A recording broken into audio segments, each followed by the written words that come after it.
সবাইকে স্বাগত জেলার সংবাদে। সাথে রয়েছে দোলা ডলরের। শুরুতেই জানাবো সংবাদ শিরোনাম। জাতীয় কবি কাজী নজরুল ইসলামের পাশে ওসমান হাদির দাফন সম্পন্ন, জানাজায় মানুষের ঢল। যতদিন বাংলাদেশ থাকবে ততদিন হাদি সবার বুকের মধ্যে থাকবে, জানাজার আগে প্রধান উপদেষ্টা। দেশে পৌঁছেছে সুদানে নিহত 6 বাংলাদেশি সেনার মরদেহ, কাল জানাজা ও রাষ্ট্রীয় মর্যাদায় দাফন।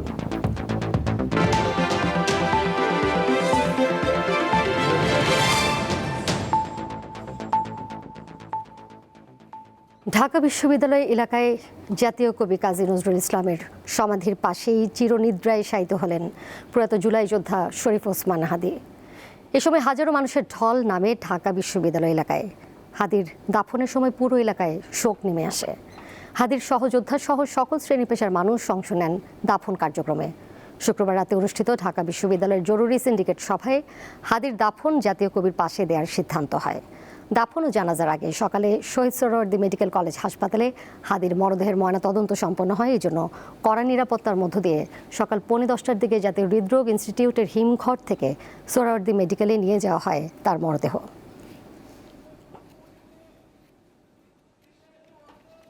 দলমতের ঊর্ধ্বে উঠে দেশকে ধারণ করা, জুলাইকে ধারণ করা, আধিপত্য বিরোধের বিরুদ্ধে, ইম্পেরিয়ালিজমের বিরুদ্ধে অবস্থান নেওয়া, এমন মানুষ বাংলাদেশে খুবই প্রয়োজন এই সময়। জুলুমের বিরুদ্ধে, অন্যায়ের বিরুদ্ধে যা তার যে উচ্চ কণ্ঠ, তার যে কণ্ঠের আওয়াজ, এটা আমাদেরকে আন্দোলিত করেছে। আমরা অনতিবিলম্বে তার খুনিদের গ্রেপ্তার করা হোক এবং বিচার করা হোক, সেই দাবি জানাচ্ছি। আমরা সারা বাংলাদেশে ঘর ওসমান হাদি চাই। আর ভারত বিরোধী প্রচারণা যাতে সব জায়গা থেকে, আমরা আর ভারতের শোষণে থাকতে চাই না, আমরা একটা সুসংগঠিত বাংলাদেশ চাই। আপনারা সবাই ওসমান হাদির জন্য দোয়া করবেন। লাখো জনতার অংশগ্রহণে রাজধানীর মানিক মিয়া অ্যাভিনিউতে জাতীয় সংসদ ভবনের দক্ষিণ প্লাজায় ইনকিলাব মঞ্চের প্রয়াত আহ্বায়ক শরীফ ওসমান হাদির জানাজা সম্পন্ন হয়েছে। দলমত নির্বিশেষে হাদির জানাজায় অংশ নেন বিভিন্ন দলের নেতাকর্মী, প্রধান উপদেষ্টা ও উপদেষ্টা পরিষদের সদস্যরা। শনিবার বেলা 2টার পর তার জানাজা অনুষ্ঠিত হয়। জানাজায় অংশ নিতে লাখো মানুষ সকাল থেকেই জাতীয় সংসদের দক্ষিণ প্লাজায় প্রবেশ করেন। নিরাপত্তার জন্য আর্চওয়ে গেট দিয়ে ছাত্র জনতা দক্ষিণ প্লাজায় প্রবেশ করে। বেলা 2টার আগেই ওসমান হাদির মরদেহ বহনকারী অ্যাম্বুলেন্স সংসদ ভবনের দক্ষিণ প্লাজায় আনা হয়। পরে অন্তর্বর্তী সরকারের প্রধান উপদেষ্টা অধ্যাপক ডক্টর মোহাম্মদ ইউনুস সেখানে আসেন। প্রধান উপদেষ্টার সঙ্গে জামায়াতের আমির শফিকুর রহমান ও সেক্রেটারি জেনারেল অধ্যাপক মিয়া মোহাম্মদ গোলাম পরওয়ার, বিএনপির স্থায়ী কমিটির সদস্য সালাউদ্দিন আহমদ ও এনসিপির আহ্বায়ক নাহিদ ইসলাম ছিলেন। জানাজার আগে বক্তব্য দেন ও ধর্ম উপদেষ্টা ডক্টর আফম খালিদ হোসেন। ওসমান হাদির জানাজা পড়ান ওসমান হাদির বড় ভাই আবু বকর সিদ্দিক। আমরা ওখানে গিয়ে আপনাদের সাথে দাফনের পরে কথা বলবো। হয় বাংলাদেশের স্বাধীনতা, সার্বভৌমত্ব থাকবে, বাংলাদেশের ইনসাফ কায়েম হবে, নয়তো আমরা বাংলাদেশের জন্য রক্ত দেওয়ার জন্য সবাই প্রস্তুত রয়েছি। প্রিয় ওসমান হাদি, তোমাকে আমরা বিদায় দিতে আসি নাই এখানে। তুমি আমাদের বুকের ভেতরে আছো এবং চিরদিন বাংলাদেশ যতদিন আছে তুমি সকল বাংলাদেশির বুকের মধ্যে থাকবে। এটা কেউ সরাতে পারবে না। আমরা আজকে তোমাকে প্রিয় হাদি বিদায় দিতে আসিনি। আমরা তোমার কাছে আমরা ওয়াদা করতে এসেছি। তুমি যা বলে গেছো সেটা যেন আমরা পূরণ করতে পারি, সেই ওয়াদা করার জন্য আমরা একত্র হয়েছি। ইনকিলাব মঞ্চের আহ্বায়ক শরীফ ওসমান হাদির জানাজা সম্পন্ন হওয়ার পর উৎসুক জনতা সংসদ ভবনের দিকে ছুটে যান। সে সময় সেনাবাহিনী তাদেরকে আটকে দেয়। শনিবার দুপুর 2:30টায় জানাজা শেষ হওয়ার পর হাদির মরদেহবাহী অ্যাম্বুলেন্স সংসদ এলাকা ছাড়লে জানাজায় অংশ নেওয়া জনতা সংসদ ভবনের দিকে ছুটতে শুরু করেন। তারা সংসদে ঢোকার চেষ্টা করেন। তখন নিরাপত্তার দায়িত্বে থাকা সেনাবাহিনীর সদস্যরা তাদের আটকে ফিরিয়ে দেন। পরে কিছুক্ষণের মধ্যেই সংসদ ভবনের দক্ষিণ প্লাজা খালি করে দেওয়া হয়। এরপর মরদেহ সমাহিত করার জন্য ঢাকা বিশ্ববিদ্যালয়ের উদ্দেশ্যে নেওয়া হয়।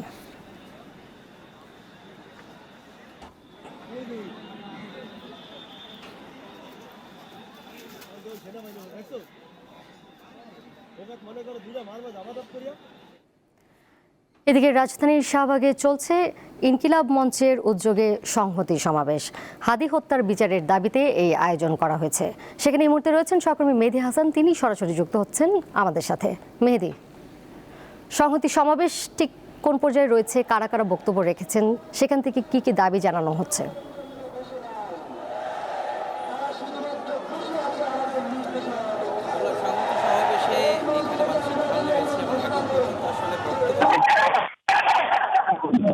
তবে ইতিমধ্যেই শরীফুল হাদিকে গত 12 ডিসেম্বর যারা গুলি করেছে, যারা হত্যা করেছে, তাদের বাংলাদেশে এনে যত দ্রুত সম্ভব বিচারের আওতায় আনতে হবে, এই বিষয়ে দাবি কিন্তু রয়েছে এবং স্বরাষ্ট্র উপদেষ্টার পক্ষ থেকে দাবিটিও আমরা এখানে বুঝতে পারছি। আমি একটু আশেপাশের চিত্র আপনাকে দেখাতে চাই, তবে আপনি বুঝতে পারবেন যে এই সংহতি সমাবেশে এই বিচারের দাবিতে পরিমাণ মানুষের উপস্থিত হয়েছে আপনারা এবং সংসদ ভবনে যখন শরীফুল হাদির জানাজা করা হয়, জানাজা শেষে কিন্তু সবাই কিন্তু আসলে এই জাতীয় ঢাকা বিশ্ববিদ্যালয় কেন্দ্রীয় মসজিদ থেকে আসলে সবাই অবস্থান হয় এবং এখানে এই যে আজকে তাদের সমাবেশ হবে, সেই সমাবেশে সবাই কিন্তু আসলে দল মত নির্বিশেষে ছোট বড় বিভিন্ন দেখেছে এবং সবাই কিন্তু এখানে শরীফুল হাদিকে যেভাবে হত্যা করা হয়েছে এবং বাংলাদেশের প্রেক্ষাপটে এইভাবে করে যে হত্যাকাণ্ড চলছে, এইগুলো যেন বন্ধ করা হয় এবং পরবর্তীতে যেন এই শরীফুল হাদির মতো আর কারো এভাবে করে যেন আসলে জীবন দিতে না হয়, সেই জন্য কিন্তু এখানে ইনকিলাব মঞ্চের পক্ষ থেকে এই সংহতি সমাবেশের আয়োজন করা হয়েছে এবং আমরা জানি যে এখান থেকে কিন্তু একটা কর্মসূচির ঘোষণা দেওয়া হবে। সেই কর্মসূচির উপর কিন্তু সবাই এখানে উপস্থিত হয়েছে এবং ইনকিলাব মঞ্চের পক্ষ থেকে এখন পর্যন্ত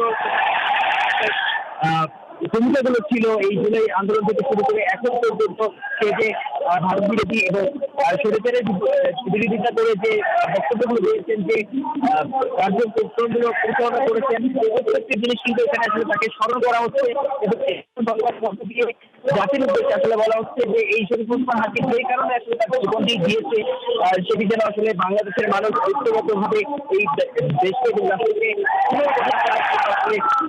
শরীফুল হাদির ধারণ করে আমরা যেন করি।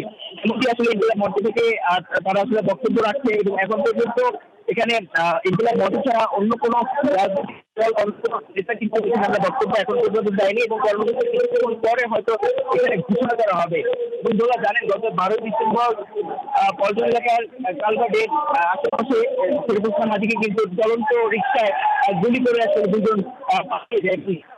আমরা এখন পর্যন্ত বিভিন্ন গণমাধ্যম এবং বিভিন্ন তথ্যের ভিত্তিতে আসলে পেয়েছি যে তারা কিন্তু দেশ ছেড়ে আসলে ভারতে গিয়েছে এবং এরপর থেকে আমরা বিভিন্ন রকমের দাবি এবং আন্দোলন দেখছি যে শরীফুল হাদিকে যারা এভাবে করে দিনে দুপুরে হত্যা করে পালিয়ে গেছে, তাদেরকে যেন দ্রুততম সময়ের মধ্যে আবারও আটক করে তাকে যেন শাস্তির আওতায় আনা হয়। যদিও তার পরিবারকে এখন পর্যন্ত আটক করে রাখা হয়েছে, কারাগারে আছে তারা এবং ইনকিলাব মঞ্চ এখনো কিন্তু তারা আসলে মূল ভূমিকা পালন করছে এই সংগঠন সমাবেশে এবং তাদের সাথে সহমতি প্রকাশ করে কিন্তু বিভিন্ন রাজনৈতিক দলকে এখানে থেকে হয়েছে, বিভিন্ন ছাত্র সংগঠন রয়েছে এবং সাংস্কৃতিক সংগঠন সহ বিভিন্ন মানুষ এখানে উপস্থিত রয়েছে।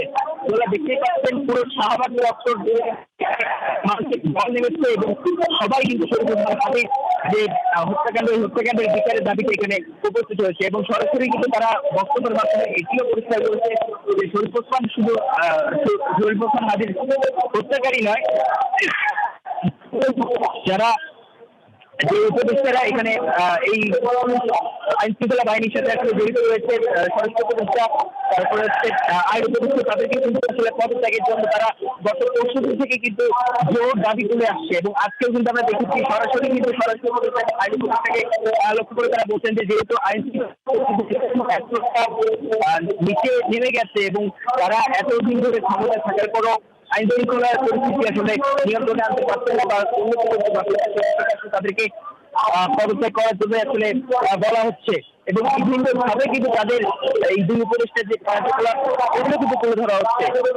শরীফুল হাদিকে গুলি করেছে কিছু তথ্য আমরা আসলে জানতে পেরেছি যে তারা কিন্তু 6 মাস আগে আসলে তারা বেরিয়েছে, যদি তারা অস্ত্র মামলায় তাদেরকে জামিনে বের করা হয়েছে 2 দিন বাদ। সেদিকে আসলে এই বিষয়গুলো এবং আইন চাপকে বেশি করতে যে একজন অস্ত্রধারী সন্ত্রাসী যাকে অস্ত্র আটক করা হয়েছিল জামিনে বের হয়ে এই ধরনের কেন্দ্র করে কিন্তু তারা এবং দোলা হাজি বিভিন্ন জায়গা থেকে হাজার হাজার মানুষকে দক্ষিণ প্লাজায় এবং এখানে কিন্তু সবাই যে রাজনৈতিক ভাবে এসেছে তা না, কিন্তু মানুষের নিজের ইচ্ছা এসেছে, কেউ ব্যক্তিগতভাবে এসেছে, কেউ দলগতভাবে এসেছে, মিছিল নিয়ে এসেছে। মেহেদী, আপনাকে ধন্যবাদ। রাজধানীর শাহবাগ থেকে যুক্ত ছিলেন সহকর্মী মেহেদী হাসান। নির্বাচন পেছানোর জন্য পতিত শক্তির সাথে দেশি বিদেশি দোসররা জড়িত থাকতে পারে বলে মন্তব্য করেছেন বিএনপির স্থায়ী কমিটির সদস্য সালাউদ্দিন আহমদ। গুলশানে দলের চেয়ারপারসনের কার্যালয়ের সামনে তিনি বলেন, ওসমান হাদির হত্যার উদ্দেশ্যে ষড়যন্ত্র আছে। দেশে নৈরাজ্য সৃষ্টি করে গণতন্ত্র এবং নির্বাচনের পথকে বাধাগ্রস্ত করা যাবে না।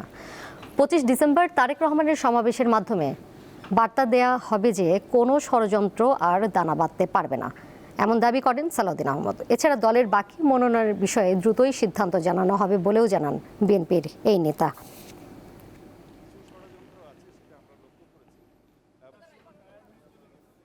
নির্বাচনকে বানচাল করার জন্য, পারতপক্ষে পিছানোর জন্য যে সমস্ত অপকৌশল গ্রহণ করেছে পেশিবাদী শক্তি, পতিত ফ্যাসিস্ট শক্তি, তার সাথে হয়তো তাদের দেশীয় দূষররা এবং এর বাইরেও যারা নির্বাচন বানচাল করতে চায় তারা জড়িত থাকতে পারে। তবে কোনো রকমের অপকৌশল এবং কোনো রকমের এরকম হত্যাকাণ্ড ঘটিয়ে যদি কেউ মনে করে যে দেশে নৈরাজ্য সৃষ্টির মাধ্যমে নির্বাচন বানচাল করতে পারবে, তাদের সেই ধারণা ভুল।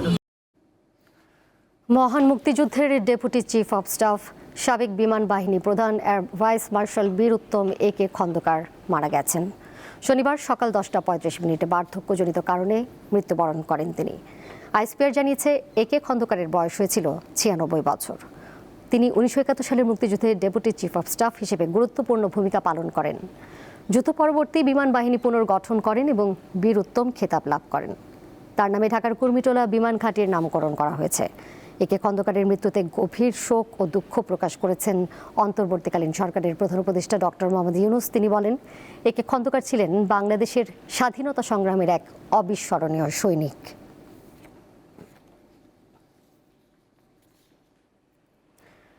সুদানে জাতিসংঘ শান্তিরক্ষা মিশনের সন্ত্রাসী ড্রোন হামলায় নিহত 6 বাংলাদেশি শান্তিরক্ষীর মরদেহ দেশে পৌঁছেছে।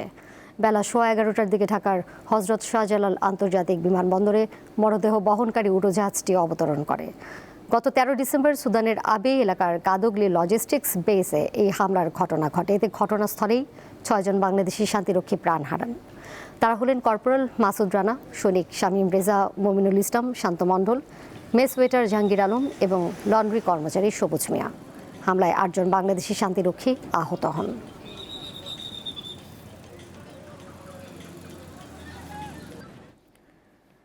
এবারে কেওয়াই স্টিল চট্টগ্রাম সংবাদ।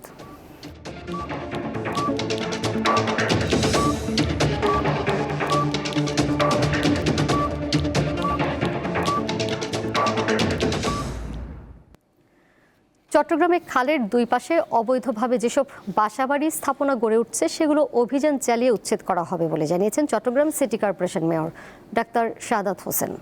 শনিবার সকালে কাতালগঞ্জ এলাকায় মশক নিধনে ক্রাশ প্রোগ্রাম ও পরিচ্ছন্নতা অভিযান উদ্বোধনকালে সিটি মেয়র এ কথা বলেন। এ সময় তিনি আরও বলেন, চট্টগ্রামের পাঁচলাইশ হিজরা খালের সংস্কার কাজ চলমান থাকায় কাতালগঞ্জে সড়কের পানি উঠছে এটি সাময়িক। খালের কাজ পুরোপুরি শেষ হলে সমস্যা দূর হবে বলে জানান মেয়র। সন্ত্রাস ও দখলবাজদের হুঁশিয়ারি করে মেয়র বলেন, সরকারি জায়গায় যা কিছু থাকবে সবই ভাঙা হবে, কাউকেই ছাড় দেওয়া হবে না।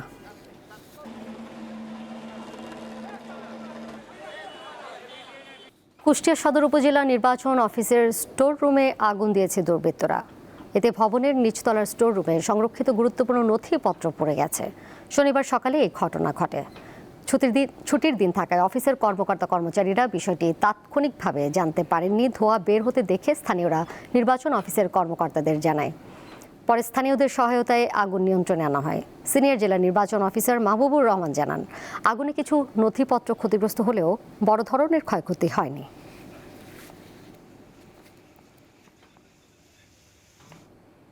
দিনাজপুরে বোচাগঞ্জ পৌর এলাকার ধনতলায় সাবেক নৌ পরিবহন প্রতিমন্ত্রী খালিদ মাহমুদ চৌধুরী ও সেতাবগঞ্জ পৌরসভার সাবেক মেয়র মোহাম্মদ আসলামের বাড়িতে আগুন দিয়েছে উত্তেজিত জনতা। শুক্রবার রাত 8টার দিকে এই অগ্নিসংযোগের ঘটনা ঘটে। চট্টগ্রামে হাটহাজারী উপজেলার গুমান মর্ধন এলাকায় জাতীয় পার্টির একাংশের চেয়ারম্যান আনিসুল ইসলামের বাড়িতেও আগুন দিয়েছে একদল লোক। এদিকে শরীফ ওসমান হাদিকে নিয়ে সামাজিক যোগাযোগ মাধ্যমে আপত্তিকর মন্তব্য করার অভিযোগে সাভারের এনাম মেডিকেল কলেজ হাসপাতালের মেডিসিন বিভাগের অধ্যাপক তাজিন আফরোজ শাহকে সাময়িক বরখাস্ত করা হয়েছে। এর আগে হাদির মৃত্যুকে নিয়ে ফেসবুক পোস্টে অশালীন মন্তব্য করার অভিযোগ ওঠে তার বিরুদ্ধে। বিষয়টি ছড়িয়ে পড়লে ক্ষোভে ফেটে পড়েন শিক্ষার্থী ও সাধারণ মানুষ। এছাড়া ব্রাহ্মণবাড়িয়ার কসবায় ইয়াসিন ভুইয়া নামে এক যুবককে আটক করেছে পুলিশ। ওনার বাড়িতে যে গাড়ি ছিল পার্কিং এর ভেতর অর্থাৎ লক্ষ্মীপুরে বিএনপি নেতা বেলাল হোসেনের ঘরে তালা লাগিয়ে পেট্রোল ঢেলে আগুন দিয়েছে দুর্বৃত্তরা। এই ঘটনায় ঘুমন্ত অবস্থায় অগ্নিদগ্ধ হয়ে মারা গেছে 7 বছরের শিশু আয়েশা। গত মধ্যরাতে সদর উপজেলার ভবানীগঞ্জের চরমনসা এলাকায় এই ঘটনা ঘটে। বিএনপি নেতাকর্মীরা জানান, বেলাল হোসেন নিজ ঘরে রাতে স্ত্রী সন্তান নিয়ে ঘুমিয়েছিলেন। এ সময় ঘরের দরজায় তালা লাগিয়ে পেট্রোল ঢেলে আগুন ধরিয়ে দেয় দুর্বৃত্তরা। মুহূর্তে আগুন চারদিকে ছড়িয়ে পড়ে। এ সময় ঘরে ঘুমন্ত শিশু আয়েশা অগ্নিদগ্ধ হয়ে মারা যায়। এ সময় দগ্ধ হন বেলাল হোসেন ও তার 2 কন্যা। পরে স্থানীয়রা 3 জনকে উদ্ধার করে হাসপাতালে নিয়ে যায়। অবস্থার অবনতি হওয়ায় 2 কন্যা বিথি আক্তার ও স্মৃতি আক্তারকে ঢাকায় বার্ন ইনস্টিটিউটে পাঠানো হয়।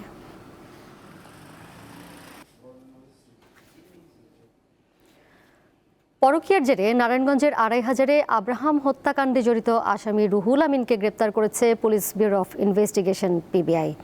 শনিবার দুপুরে নারায়ণগঞ্জে পিবিআই কার্যালয়ে সংবাদ সম্মেলনে এ তথ্য জানান পুলিশ সুপার মোহাম্মদ মোস্তফা কামাল রাশেদ। তিনি জানান, আসামি রুহুল আমিনের খালার সাথে নিহত আব্রাহামের পরকীয়া প্রেমের সম্পর্ক ছিল।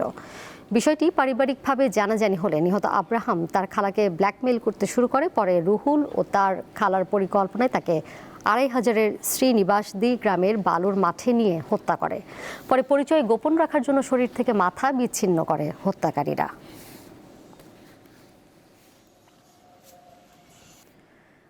বাগেরহাটের 20 লাখ মানুষের স্বাস্থ্য সেবার একমাত্র ভরসা 250 শয্যার জেলা হাসপাতাল। এই স্বাস্থ্য সেবা কেন্দ্রে অত্যাধুনিক যন্ত্রপাতি অব্যবহৃত অবস্থায় পড়ে আছে। এছাড়া 10 শয্যার ইন্টেন্সিভ কেয়ার ইউনিট আইসিইউ তালাবদ্ধ।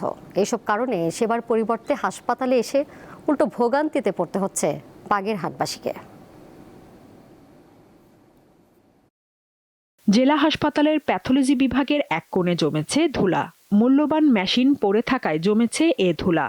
2023 সালের 7 মার্চ অটোমেটিক বায়োমেট্রিক অ্যানালাইজার মেশিনটি বরাদ্দ দেয়া হয়। লোকবলের অভাবে বরাদ্দের দীর্ঘ সময় পরও তা চালু করা যায়নি। কর্তৃপক্ষ বলছে, স্বাস্থ্য অধিদপ্তরে একাধিক চিঠি দিলেও কাজ হয়নি। ইনস্টল করা হয়নি। তার মাধ্যমে প্রতিদিন প্রায় 40 থেকে 45টা আইটেমের পরীক্ষা করা সম্ভব এবং খুবই দ্রুততার সঙ্গে রিপোর্ট প্রদান করা সম্ভব হবে। এছাড়া 10 শয্যার আইসিইউ ইউনিটও 1 বছর ধরে বন্ধ।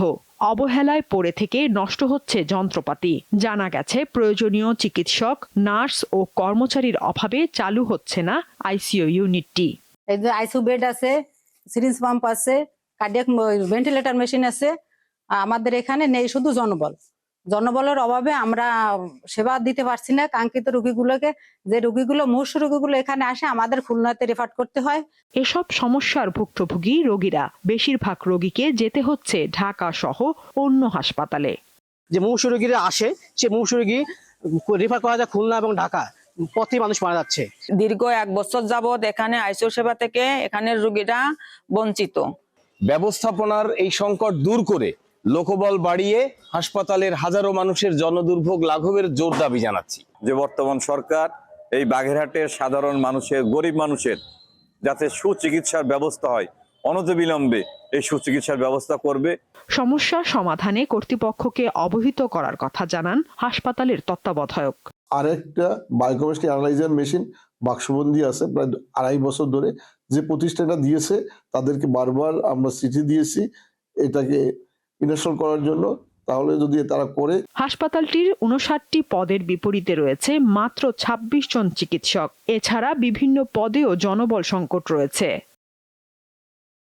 সাদিয়া চৌধুরী, দীপ্ত, বার্তা কক্ষ। খেলার খবর। স্প্যানিশ ফুটবল লিগ লা লিগায় রাতে সেভিয়ার বিপক্ষে মাঠে নামবে রিয়াল মাদ্রিদ। সান্তিয়াগো বার্নাব্যুতে ম্যাচটি শুরু হবে বাংলাদেশ সময়ে রাত 2টায়। সাম্প্রতিক সময় খুবই বাজে সময় পার করছে রিয়াল। 8 ম্যাচের মধ্যে মাত্র 2টিতে জয়, ঘরের মাঠে টানা 2 ম্যাচে হার। এমন সব পরিসংখ্যানই ফুটে উঠছে তাদের সাম্প্রতিক ফর্ম। তবে হতাশার এই অধ্যায় পেছনে ফেলতে আপাতত বছরের শেষটা ইতিবাচকভাবে করতে চান দলটির কোচ জাবি আলোনসো। নভেম্বরের প্রথম সপ্তাহে লা লিগার পয়েন্ট টেবিলের শীর্ষে ছিল রিয়াল মাদ্রিদ। চিরপ্রতিদ্বন্দ্বী বার্সার চেয়ে এগিয়ে ছিল 5 পয়েন্টে। 1 মাসের মাথায় দৃশ্যপট পাল্টে যায়। কক্ষপথ হারিয়ে সেই রিয়াল এখন নেমে গেছে 2-এ। তাদের চেয়ে 4 পয়েন্ট এগিয়ে শীর্ষে উঠে যায় বার্সেলোনা।